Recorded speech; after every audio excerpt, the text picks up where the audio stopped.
Hello दोस्तों, स्वागत है आपका बूस्टर क्लासेस के यूट्यूब चैनल पर। दोस्तों मैं विकास सर स्वागत करता हूं आपको बूस्टर क्लासेस के यूट्यूब चैनल पर। दोस्तों आज हमारा ये वीडियो बहुत ही इंपॉर्टेंट होने वाला है। इसमें बहुत से क्वेश्चन का आंसर दिया जाएगा और वो क्वेश्चन होंगे जो कि आपके एग्जाम में ऑब्जेक्टिव के साथ साथ सब्जेक्टिव भी बनते हैं। ठीक है दोस्तों, तो ये हमारा वीडियो जो है फिजिक्स क्लास 10th के विद्युत धारा के चुंबकीय प्रभाव पर जो क्वेश्चन है आप लोगों के सामने आएगा। ये वीडियो पार्ट जो है चौथा होने वाला है। जो दोस्तों इस चैप्टर से संबंधित पार्ट 3 ऑलरेडी आ चुके हैं, ये पार्ट चौथा है। देखिए क्वेश्चन देखिएगा दोस्तों, सारे क्वेश्चन एकदम इंपॉर्टेंट है आज के क्लास में। ठीक है दोस्तों, तो आप लोग कलम कॉपी पे निकाल के बैठेंगे। ठीक है, इस वीडियो देखने होंगे, कलम आपके हाथों में होने चाहिए। क्वेश्चन देखिए दोस्तों, धारावाही चालक तार। तो पहले देखिए, हो सकता है आप लोग धारावाही चालक तार ये नहीं समझते होंगे। देखिए चालक तार का मतलब वो हो गया कि जिस विद्युत धारा जिससे होकर विद्युत धारा प्रवाहित होती है। अब धारावाही लगा हुआ है मतलब क्या हो रहा है कि जिस समय आप इस धारावाही लगा लिए तो मतलब धारा का प्रवाह हो रहा है। ठीक है, धारावाही चालक तार मतलब जिस चालक तार से धारा का प्रवाह हो रहा है, होता है नहीं, हो रहा है, यानी इस लाइन उसमें दे दिया गया है। ठीक है, तो उसको बोलते हैं धारावाही चालक तार। धारावाही चालक तार मतलब कि चालक तार से विद्युत धारा प्रवाहित होगा। ठीक है, लेकिन जिस समय बोल रहे हैं वो समय हो रहा है कि नहीं हो रहा है नहीं पता लग रहा है, लेकिन धारावाही शब्द लग गया तो इसका मतलब है कि उस समय करंट प्रवाहित हो रहा है। ठीक है, तो चलिए आगे क्या बोला है, अपने चारों ओर चुंबकीय क्षेत्र उत्पन्न करता है। इसकी दिशा की जानकारी किस नियम से ज्ञात की जाती है? ऑर्स्टेड नामक वैज्ञानिक, आप लोगों को याद होंगे दोस्तों, क्या नाम है वैज्ञानिक का? ऑर्स्टेड। ठीक है, इन्होंने सबसे पहले ये बताया था कि जब चालक तार से विद्युत धारा प्रवाहित होती है तो चालक तार अपने चारों चुंबकीय क्षेत्र उत्पन्न करता है। हम एक आप लोगों को तार ला के दिखाते हैं। ये हमारे पास एक छोटा सा चालक तार है, हालांकि छोटा नहीं है, बड़ा सा है। ठीक है, अब ऑर्स्टेड के नियम के अनुसार, ठीक है, क्या बोला गया है कि चालक तार से करंट अगर जो दीजिएगा तो जब इससे धारा प्रवाहित होगा तो ये अपने चारों ओर चुंबकीय क्षेत्र उत्पन्न करेगा। ये बताने वाले वैज्ञानिक थे ऑर्स्टेड। इसको बोलते हैं विद्युत धारा का चुंबकीय प्रभाव। अर्थात क्वेश्चन पूछ ले कि विद्युत धारा की चुंबकीय प्रभाव की खोज किसने की, तो वैज्ञानिक का नाम है ऑर्स्टेड है। लेकिन यहाँ पे जो क्वेश्चन है वो अलग थोड़ा सा है। उसमें ये बोला गया है कि चुंबकीय क्षेत्र जो उत्पन्न होता है उसकी दिशा की जानकारी किस नियम से ज्ञात की जाएगी।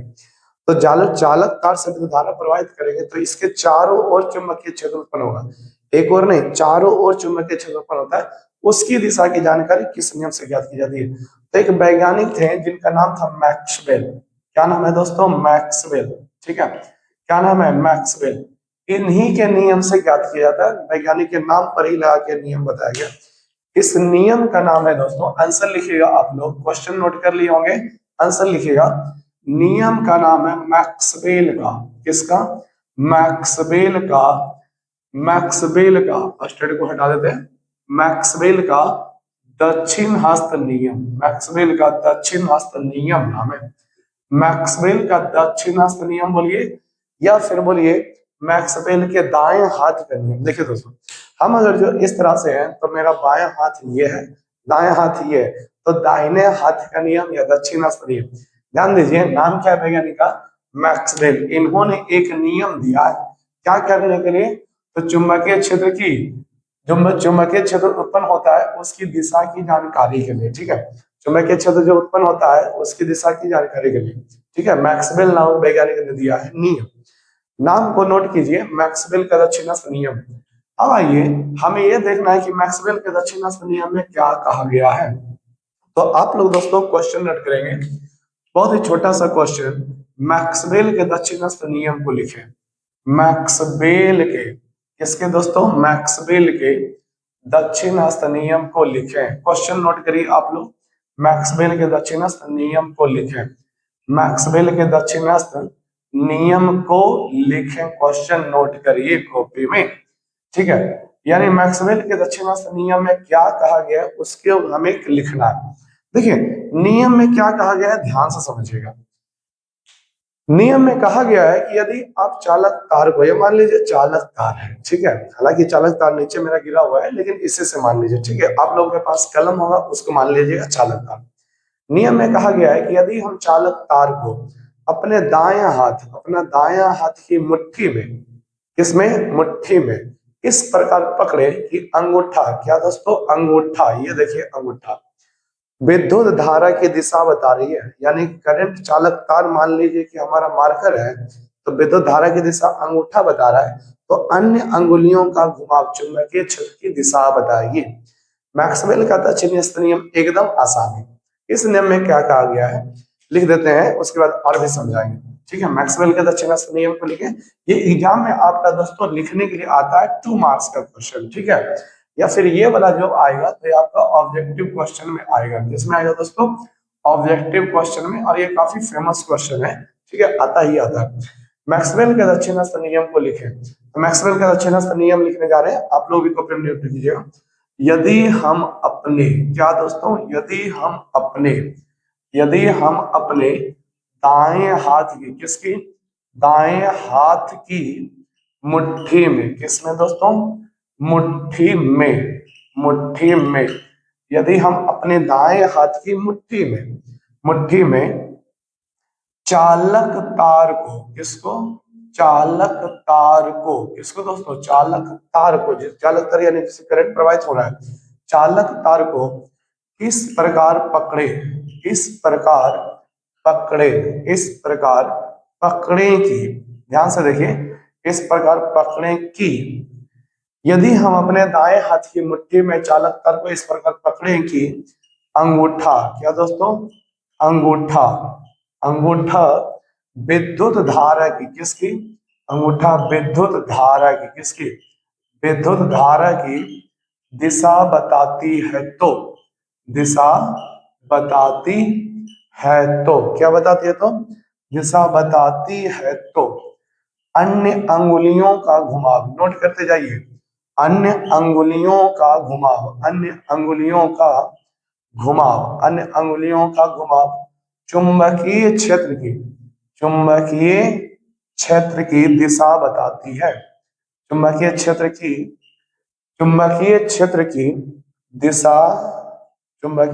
दिशा बताएगी। लिखिए, क्या लिखिएगा, बताएगी। ये हमारा क्या हो गया, मैक्सवेल का दक्षिणास्थ का नियम हो गया। नियम बड़ा ही आसान है। देखिए, ये हमारे पास चालक तार है दोस्तों, ये हमारे पास क्या है, चालक तार है।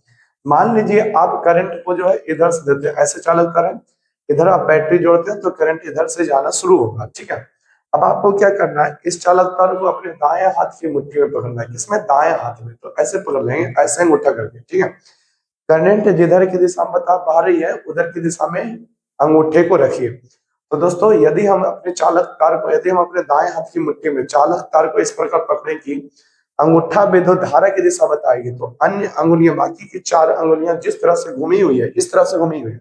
देखिए, अंगूठा उधर की दिशा में है, ठीक है, अंगूठा उधर की दिशा में, तो आपका जो अन्य अंगुलियों का घुमाव जो है वो इस तरह से है, हाथ का इस तरह समझिए, इस तरह से वो चुंबकीय क्षेत्र की दिशा बता रही है।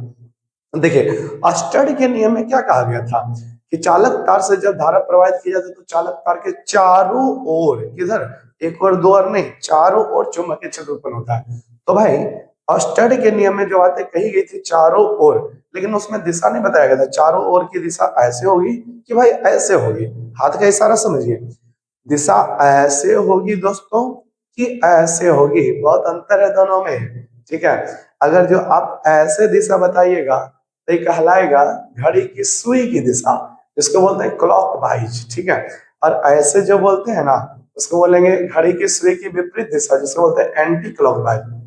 ऐसे रहेगा तो क्लॉक वाइज, घड़ी की सुई की दिशा, इसको बोलते हैं हिंदी में दक्षिण वर्त दिशा। कौन सी दिशा, दक्षिण वर्त दिशा, हाथ का इशारा समझिए। ठीक है, और अगर जो बाहर से अंदर लाते हैं ऊपर से, तो ये कहलाएगा घड़ी की सुई की विपरीत दिशा, एंटी क्लॉकवाइज इंग्लिश में कहा जाता है, जिसको वामवर्त नियम कहा जाता है। दोनों में बहुत डिफरेंस है। तो दाएं हाथ की मुट्ठी में पकड़ेंगे चालक तार को तो अंगूठा धारा की दिशा बताएगी, अंगूठा को हमेशा धारा की दिशा रखना ही रखना है। मान लीजिए चालक तार आपका ऐसे हो गया तो आपको अंगूठा ऐसे रखना पड़ेगा। ठीक है, इस तरह से, तो अन्य अंगुलियों घुमाओ, अब ऐसे हो गया। ठीक है, तो ये चुंबकीय क्षेत्र की दिशा बताएगी। मान लीजिए चालक तार आप ऐसे पकड़े तो अंगूठा को आपको ऐसे रखना पड़ेगा। ठीक है। तो बाकी के अन्य अंगुलियां इस तरह से घूमी हो, वो चुंबकीय क्षेत्र बताएगा। अब कहेगा सर मान लीजिए कि विद्युत धारा इधर जा रही है, तो कोई दिक्कत नहीं, आपको क्या करना है, आपको ऐसे पकड़ना है ताकि इधर विद्युत धारा की दिशा बताए, इधर की ओर, ठीक है। तो बाकी की अन्य अंगुलियां इधर की ओर। आप लोगों के पास में अभी जहाँ पढ़ रहे होंगे कलम तो कम से कम होगा, तो भाई कलम को करके देख लो कि मान लीजिए कलम है चालक तार, तो ऐसे करके देख लीजिए कि भाई अंगूठा विद्युत धारा की बता रही है, तो अंगुलियां चुंबकीय क्षेत्र। अगर जो ऊपर की ओर विद्युत धारा किसी तार में बह रही है, ठीक है, तार को लटका के रखे वो विद्युत धारा प्रवाहित, तो अंगूठा ऊपर की ओर रखिए तो अन्य अंगुलियां घुमाओ इधर घूम जाएगी। इधर की ओर अगर जब विद्युत धारा बह रही है तो अंगूठा को इधर की ओर जाइए, तो ऐसे पकड़ना पड़ेगा, ठीक है। आप लोग इस तरह से मेरे जैसा करिए, एकदम परफेक्ट तरीका से पढ़िएगा दोस्तों, ठीक है, एकदम परफेक्ट तरीका से। देखिए फिर से नियम देख लेते हैं, मैक्सवेल के दक्षिणास्थ नियम को लिखें, ठीक है। तो भाई पहले याद रखिएगा मैक्सवेल के दक्षिणास्थ नियम है क्या, तो चुंबकीय क्षेत्र जो चालक तार से विद्युत धारा प्रवाहित करने के कारण उत्पन्न होती है, उसकी दिशा के बारे में जानकारी देने वाला ये नियम है। नियम में क्या कहा गया है, यदि हम अपने दाएं हाथ की मुट्ठी में, दाएं हाथ की मुट्ठी में याद रखिएगा, चालक तार को, किसको दोस्तों, चालक तार को इस प्रकार पकड़े कि अंगूठा, दो तो ही अंगुली आया, एक अंगूठा आया, विद्युत धारा की दिशा बताती है। ध्यान रखिएगा मैक्सवेल के दक्षिणास्थ नियम में विद्युत धारा की दिशा कौन बताएगी, तो अंगूठा। ध्यान सुनिए दोस्तों, विद्युत धारा की दिशा कौन बताएगी, अंगूठा, या फिर अंगूठा किसकी दिशा बताएगी, तो विद्युत धारा की दिशा।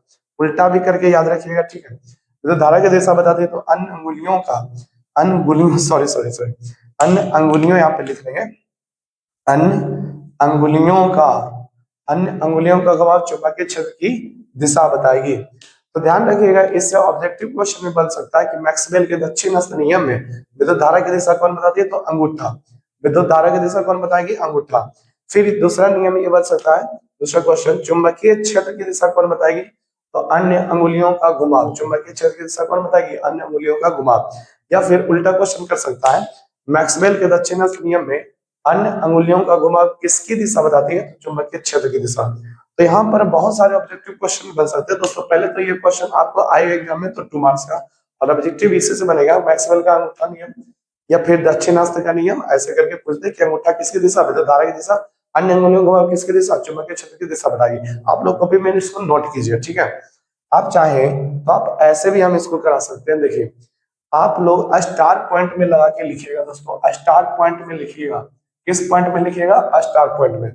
क्या लिखेगा, इसके नीचे में लिखेंगे, क्या लिखेगा, अंगूठा, क्या चीज दोस्तों, अंगूठा लिखकर डैश दीजिए, अंगूठा किसकी दिशा बताएगी, तो भाई लिखिएगा डैश दे करके विद्युत धारा की दिशा, किसकी दिशा, विद्युत धारा की दिशा लिखिएगा, कॉपी में नोट करते जाएं दोस्तों, ठीक है। और फिर एक स्टार पॉइंट में लिखेंगे अन्य अंगुलियों का घुमाव, क्या लिखेंगे दोस्तों, अन्य अंगुलियों का, अन्य अंगुलियों का घुमाव किसकी दिशा बताएगी, ये हम क्वेश्चन कर रहे हैं। तो बस डैश देकर लिखिएगा चुंबकीय क्षेत्र की दिशा, किसकी दिशा, चुंबकीय क्षेत्र की दिशा, चुंबकीय क्षेत्र की दिशा लिखिएगा आंसर, ठीक है। तो ये दोनों ऑब्जेक्टिव क्वेश्चन आप लोग ऐसे याद रखिएगा। चलिए अब आगे के पार्ट्स को हम देखते हैं कि आगे हमें क्या पढ़ना है। तो अब हमारा इस चैप्टर का मोस्ट इंपोर्टेंट टॉपिक शुरू हो रहा है, परिणालिका किसे कहते हैं। परिणालिका से क्वेश्चन बनता ही बनता है, इससे ऑब्जेक्टिव भी बनता है और 2 मार्क्स का सब्जेक्टिव भी बनता है। आपको जो भी क्वेश्चन बनता है हम यहाँ पे लिखने जा रहे हैं, तो आप लोग क्वेश्चन नोट करिए कॉपी में, परिणालिका किसे कहते हैं। तो आपको पहले समझाते हैं, देखिए दोस्तों, कभी आप मोटर को खुले हुए देखें क्या, मोटर वही समरसेबल वाला मोटर भी हो सकता है, ठीक है, या फिर किसी पंखे का मोटर हो सकता है, पंखे के मोटर में तो उतना नहीं पता चलता है, ठीक है, हाँ उसमें पता चल सकता है। आप लोग क्या देखे होंगे कि तांबे का तार एक रड पर जो है बहुत सारा लिपेटा हुआ रहता है, ठीक है, एक तांबे का तार बहुत सारा लपेटा रहता है जिसको आप लोग क्वाइल बोलते हैं, क्या बोलते हैं दोस्तों, क्वाइल, ठीक है, क्या बोलते हैं, क्वाइल। तो उसमें तांबे का तार एक दूसरे के ऊपर लपेटा हुआ रहता है, उसी तरह से तांबे के तार को एक दूसरे से अलग लपेटा जाए, एक दूसरे से क्या लपेटा जाए, अलग लपेटा जाए, ठीक है, तो उस प्रकार की व्यवस्था को हम लोग परिणालिका कहते हैं। परिणालिका का उपयोग विद्युत मोटर में किया जाता है, ठीक है, डायनेमो जिसे बोलते हैं ना, उसमें किया जाता है परिणालिका का उपयोग। देखिए परिभाषा लिखने के बाद हम इसका आकृति भी बनाएंगे, तो आप लोग देखिएगा समझिएगा, बहुत बेहतरीन तरीके से समझ में आएगा, ठीक है, बहुत ही बेहतरीन तरीका से समझ में आएगा, ठीक है दोस्तों। तो देखिएगा क्या वो परिभाषा कहता है, परिभाषा हम पहले लिख देते हैं, तो आप लोग उम्मीद करते हैं क्वेश्चन नोट कर लिए होंगे। अब इसका आंसर लिखिए, फिर हम डायग्राम से उसको समझाएंगे, ठीक है।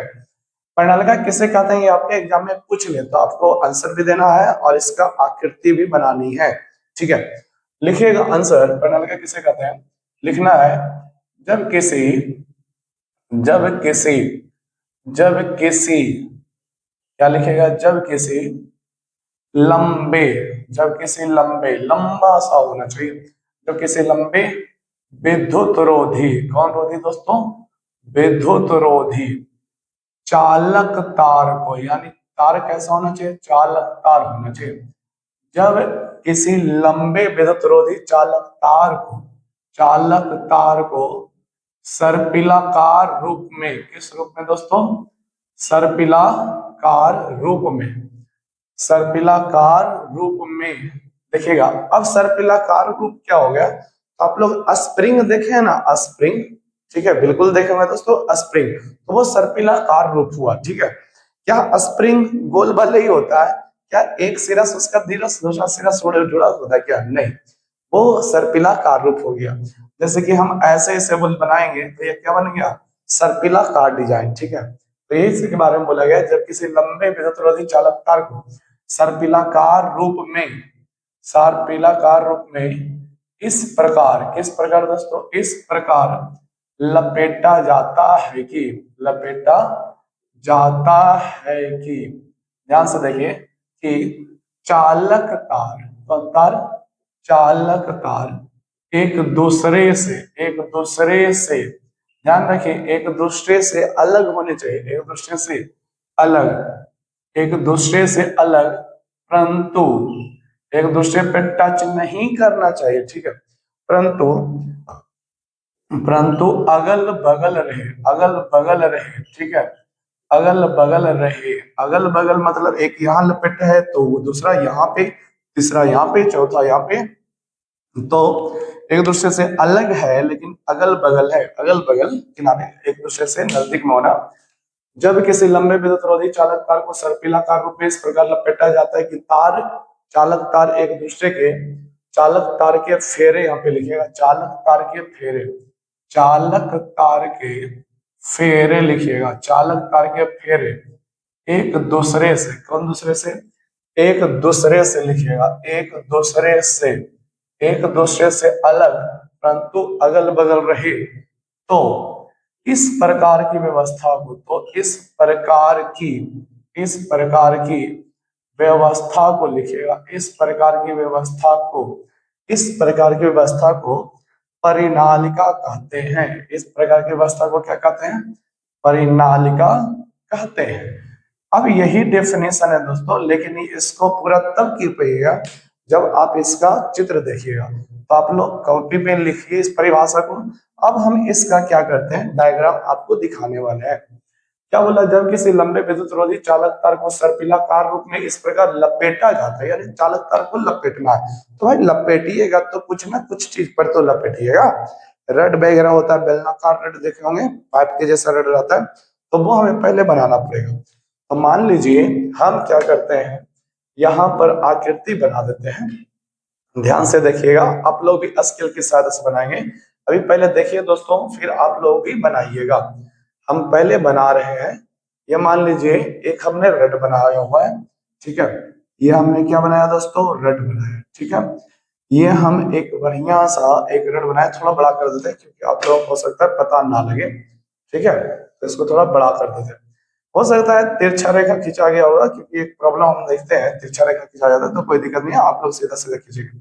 ये हो गया एक बेलनाकार रड, ठीक है। अब इस पर क्या करना है, चालक तार को आपको लपेटना है। चालक तार को लपेटने के लिए पहले तो एक सिरा आराम से यहाँ से लटका दो, ठीक है, एक सिरा यहाँ से लटका दो। अब चालक तार को चलिए लपेटिए, तो ऐसे बनाइएगा आप लोग, यहाँ हुआ, फिर यहाँ से छोड़ते हुए फिर यहाँ से लाइएगा, ठीक है, फिर यहाँ से छोड़ते हुए यहाँ से लाइएगा, ठीक है, फिर यहाँ से छोड़ते हुए यहाँ से लाइएगा। उम्मीद करते हैं समझ रहे होंगे दोस्तों, उम्मीद करते हैं बहुत अच्छे समझ रहे होंगे। इस तरह से लपेटा जा रहा है चालक तार को, इस तरह से चालक तार को क्या किया जा रहा है, लपेटा जा रहा है। ध्यान से देखिए, इस प्रकार से चालक तार को लपेटा जा रहा है। ये अब नीचे लटका दीजिए। तो ये जो डिजाइन बन गया यही है क्या, परिनालिका। बहुत अच्छा सा डिजाइन लग रहा है, हमको तो देखने में बहुत अच्छा सा लग रहा है। पता नहीं कैमरा मोबाइल में कैसा आ रहा है, ऐसे देखने में बहुत अच्छा लग रहा है। ये क्या है, परिनालिका हो गया दोस्तों। यही चीज क्या हो गया, परिनालिका। ठीक है, यही चीज आपका क्या हो गया दोस्तों, परिनालिका हो गया। बहुत ही अच्छा सा है डिजाइन। ठीक है, आप इस डिजाइन को बना लेंगे कलम कॉपी की सहायता से। जब किसी लंबे विद्युतरोधी चालक तार को, तो यहाँ पे देखिए ये जो आपको दिख रहा है ये लपेटा हुआ है, यही चालक तार है। ठीक है, सर्पिलाकार रूप में, सर्पिलाकार रूप में आप क्या बताएं, स्प्रिंग के जैसा। ठीक है, मतलब ये अंदर गया फिर उधर से आया पीछे से। अब कहिएगा यहाँ पर क्यों नहीं ज्वाइंट की, तो देखिए दोस्तों ये जो है इसके पीछे से आया हुआ होगा। ठीक है, इसके पीछे से आया हुआ होगा, इसके पीछे से आया हुआ होगा तो दिखाई आगे से थोड़ी पड़ेगा। अगर जो हम ले लेते हैं आपको समझाने के लिए, मेरे पास चालक तार है। ठीक है, अब इसको हम लपेटेंगे तो आपको क्या नजर आएगा, आगे वाला नजर आएगा, इसके आगे वाला पार्ट्स नजर आएंगे, पीछे वाला थोड़ी नजर आएगा। तो ये आगे वाला पार्ट आपको नजर आ रहा है, पीछे वाला पार्ट नहीं नजर आ रहा है। ठीक है दोस्तों, तो क्या है, एक दूसरे से अलग परंतु अगल बगल है। इसके बगल में ये है, इसके बगल में ये है, एक दूसरे पे चढ़ा हुआ नहीं रहना चाहिए। कुंडली यानी क्वाल में क्या होता है, एक दूसरे पे चढ़ा हुआ था, लेकिन यहाँ पे क्या है, एक दूसरे से अगल बगल है। तो इस प्रकार की व्यवस्था या सजावट को क्या बोलते हैं, परिनालिका। तो आप इसको लिखिए और फिर आकृति बनाइए, यही है क्या, परिनालिका। यही क्या है दोस्तों, परिनालिका की आकृति। ठीक है, यही क्या है, परिनालिका। क्या है ये, परिनालिका। ठीक है, अब अगला जो मेरा प्रश्न आएगा वो परिनालिका से ही जुड़ा हुआ आएगा। एक चीज आपको बता दें, इसमें जो ये यहाँ पे आपका जो है, जिसमें पर चालक तार को लपेटा जाता है दोस्तों। ठीक है, जिस पर चालक तार को लपेटा जाता है उसे परिनालिका का क्रोड, उसे परिनालिका का क्रोड या कोर कहते हैं। क्या कहते हैं दोस्तों, क्रोड या कोर। तो परिनालिका का क्रोड ये है। आप लोग क्वेश्चन नोट करिए। ठीक है, डिजाइन बनाने के बाद परिनालिका का, परिनालिका का, परिनालिका का, किसका, परिनालिका का क्रोड या कोर, क्या लिखिएगा, क्रोड या कोर लिखिएगा। क्रोड या कोर किसे कहते हैं, परिनालिका का क्रोड या कोर किसे कहते हैं। बहुत इंपॉर्टेंट क्वेश्चन है दोस्तों ये सब। परिनालिका का क्रोड या कोर किसे कहते हैं। ये लंबी सी जो डिजाइन है, जो कि आपका बेलन आकार है, वही मेरा क्रोड या कोर है।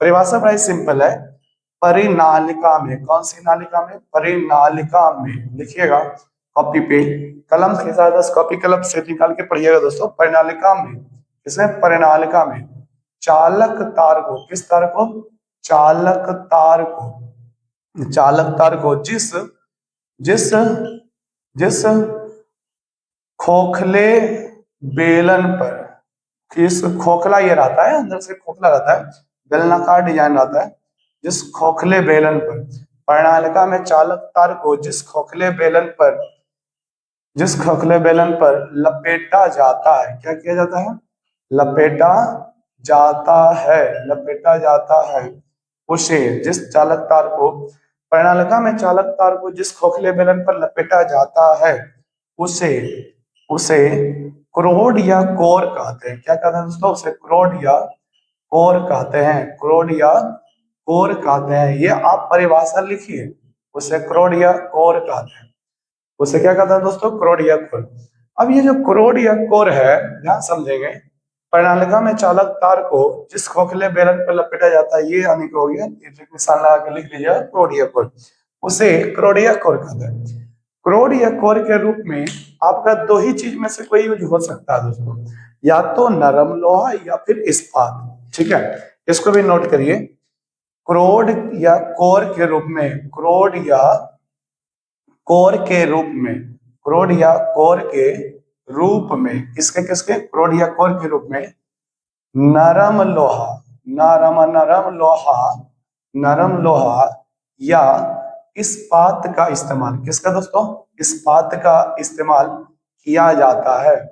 इसको लिखिए आगे, इस्तेमाल किया जाता है, पूरा कर लीजिएगा, इस्तेमाल किया जाता है। परिनालिका में चालक तार को जिस खोखले बेलन पे लपेटा जाता है उसे क्रोड या कोर कहते हैं। क्रोड या कोर के रूप में नरम लोहा या इस्पात का इस्तेमाल किया जाता है, नरम लोहा या इस्पात का इस्तेमाल किया जाता है। अब देखिए दोस्तों, एक एकदम बहुत इंपॉर्टेंट पॉइंट है। ठीक है, प्रणालिका के रूप में, क्रोड के रूप में नरम लोहा या फिर क्रोड के रूप में नरम लोहा या फिर इस्पात का इस्तेमाल किया जाता है। बहुत ही अच्छा सा है, ध्यान से सुनिएगा। अगर आप प्रणालिका में क्रोड के रूप में नरम लोहा लगा देते हैं, क्या लगा देते हैं? नरम लोहा। क्या लगा देते हैं दोस्तों? नरम लोहा। और उसमें जब करंट प्रवाहित कर देते हैं इसके चालक तार में, किसमें? इसमें करंट प्रवाहित कर देते हैं। करंट प्रवाहित कीजिएगा तो बैटरी सेल जोड़ करके इससे करंट जाएगा, उसे वापस आएगा। इससे करंट वापस जाएगा, इससे करंट जाएगा, उससे वापस आएगा। तो नरम लोहा जो होता है अस्थायी चुंबक जैसा व्यवहार करने लगता है। कैसा चुंबक? अस्थायी चुंबक। अस्थायी चुंबक बोल रहे हैं दोस्तों। जब प्रणालिका के क्रोड के रूप में नरम लोहा का इस्तेमाल किया जाता है तो वो कैसा चुंबक बन जाता है? अस्थायी चुंबक। लेकिन इस्पात का इस्तेमाल करने पर अस्थायी चुंबक बन जाता है। कैसा चुंबक? अस्थायी चुंबक बन जाता है। कैसा चुंबक बन जाता है? अस्थायी चुंबक। बहुत इंपॉर्टेंट पॉइंट है, आप लोग इसको नोट करें। आप लोग इसको क्या करें दोस्तों? नोट करें, कॉपी पर लिखिए, हम लिखाते हैं। इसको अब हटाते हैं, आप लोग कॉपी में लिखेंगे। लिख सकते हैं कि प्रणालिका में, प्रणालिका के क्रोड के रूप में, हम यहाँ पे लिख देते हैं, स्टार पॉइंट में लिखिएगा, परिनालिका के, किसके दोस्तों? प्रणालिका के क्रोड के रूप में। किसमें? क्रोड के रूप में। कॉपी पर लिखिए, क्रोड के रूप में नरम लोहा। कौन सा लोहा? नरम लोहा का, नरम लोहा का इस्तेमाल करने पर, प्रणालिका क्रोड के रूप में नरम लोहा का इस्तेमाल करने पर, नरम लोहा का इस्तेमाल करने पर वह अस्थायी चुंबक, लिखिएगा अस्थायी चुंबक। अस्थायी चुंबक या इसी को बोलते हैं दोस्तों विद्युत चुंबक। अस्थायी चुंबक या विद्युत चुंबक बन जाता है, बन जाता है। आपका क्वेश्चन ये भी हो सकता है कि अस्थायी चुंबक, अस्थायी चुंबक या विद्युत चुंबक बनाने में किसका इस्तेमाल किया जाता है? ऐसे भी आपका क्वेश्चन हो सकता है। तो आप लोग आंसर याद रखना, नरम लोहा का। किसका उपयोग किया जाता है? नरम लोहा का। फिर से सुनिए, विद्युत चुंबक या अस्थायी चुंबक बनाने में किसका इस्तेमाल किया जाता है? तो नरम लोहा का। ठीक है, वहीं अगला पॉइंट लिखेंगे दोस्तों अगला पॉइंट लिखेंगे, प्रणालिका के, परिनालिका के, प्रणालिका के क्रोड के रूप में, किसमें? क्रोड के रूप में, क्रोड के रूप में इस्पात का, किसका बात कर रहे हैं? इस्पात का इस्तेमाल करने की बात कर रहे हैं। इस्पात का इस्तेमाल, इस्पात का इस्तेमाल करने पर, इस्पात का इस्तेमाल करने पर वह अस्थायी चुंबक, ध्यान रखिएगा, अस्थायी चुंबक, अस्थायी चुंबक बन जाता है। अस्थायी चुंबक बन जाता है। ध्यान रखिए, यहाँ पे उल्टा क्वेश्चन आ सकता है कि अस्थायी चुंबक बनाने में किसका इस्तेमाल किया जाता है? तो आंसर बोलिएगा इस्पात का। आंसर क्या बोलेंगे? इस्पात का। ठीक है, तो मोस्ट इंपॉर्टेंट क्वेश्चन है दोस्तों, ऑब्जेक्टिव में ये पूछा जाता है, हर साल ही पूछा जाता है, इसको कोई छाट नहीं सकता है। ठीक है, हम फिर से एक बार पॉइंट लिख देते हैं। ठीक है, हम फिर से एक बार पॉइंट लिख देते हैं, दोनों को एक साथ मिलाकर। ठीक है, एक साथ मिलाकर लिख देते हैं। पहला पॉइंट दोनों को एक साथ लिख रहे हैं, अस्थायी चुंबक। कौन सा चुंबक? अस्थायी चुंबक बनाने में, अस्थायी चुंबक को ही बोलते हैं क्या? विद्युत चुंबक। अस्थायी चुंबक बनाने में नरम, नरम लोहा, नरम लोहा तथा, तथा अस्थायी चुंबक। कौन चुंबक? अस्थायी चुंबक बनाने में, अस्थायी चुंबक बनाने में, कॉपी पे लिखते जाइए, अस्थायी चुंबक बनाने में इस बात का, किसका? इस्पात का इस्तेमाल किया जाता है। इस्पात का इस्तेमाल किया जाता है, ये आप लोग लिखिए। इस्पात का इस्तेमाल किया जाता है कब? अस्थायी चुंबक बनाना है तब। नरम लोहा का इस्तेमाल किया जाता है कब? जब अस्थायी चुंबक, ऐसे बोलते हैं कौन सा चुंबक? विद्युत चुंबक बनाया जाता है तब। चलिए अब आगे बढ़ते हैं दोस्तों। तो ये वाला जो है, प्रणालिका वाला जो है ना, बहुत इंपॉर्टेंट क्वेश्चन है। ठीक है, प्रणालिका जो है बहुत इंपॉर्टेंट क्वेश्चन है, ये एग्जाम में हर बार किसी ना किसी तरह से आपका आएगा ही, देखने को मिलेगा। डायरेक्ट पूछा जा सकता है कि प्रणालिका किसे कहते हैं। ठीक है, फिर आपका ये पूछा जा सकता है कि प्रणाली के ग्रुप में किसका इस्तेमाल करने पर अस्थायी चुंबक बन जाता है। और हाँ, हम ये भी आपको बताएंगे कि अस्थायी चुंबक क्या होता है और अस्थायी चुंबक क्या होता है। ठीक है, ये सब आपको परिभाषा मिलेगा। ठीक है, चलिए देखते रहिएगा, अगले वीडियो में मिलेगा। ये वीडियो थोड़ा लंबा नहीं हो जाए इसलिए अभी छोटा छोटा वीडियो डाल रहे हैं। आप लोग कंटिन्यू बने रहेंगे तो हम लंबा वीडियो बनाएंगे, ये मेरा वादा रहा। ठीक है दोस्तों, आगे वीडियो में मिलते हैं।